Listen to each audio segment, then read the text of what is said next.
ఉత్పంతించే వినాశంచ భూతనామగతించే వేత్తి విద్యా విద్వాంసరమాభ్యో భగవాంతి అన్నారు. అంటే దేవుడనబడిన వాడు సృష్టించుటకు సంహరించుటకు తగిన శక్తి కలిగి ఉండాలి. భూత భవిష్యత్ వర్తమాన కాల విషయములను ఎరిగి ఉండాలి. ఈ అర్హతలు కలిగిన వాడే దేవుడు అని భావం.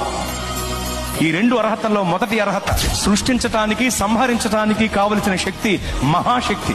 అంటే మహాశక్తి కలిగిన వాడే దేవుడు, అనగా మహాశక్తివంతుడే దేవుడు. మరి మహాశక్తివంతుడు ఎవరు? నలుగురిని నరికినవాడా, 10 మందిని బాధినవాడా?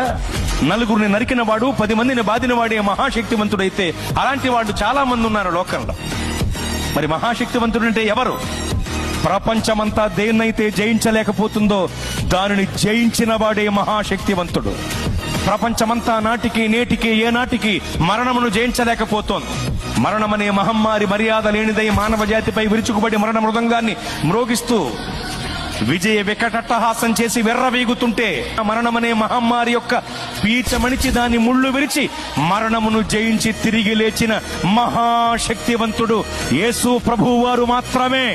ఓ మరణమా నీ ముళ్ళు ఎక్కడ, నీ విజయం ఎక్కడ? నీ ప్రభువు అడిగితే మృత్యువుకు ముచ్చెమటలు పట్టాయి.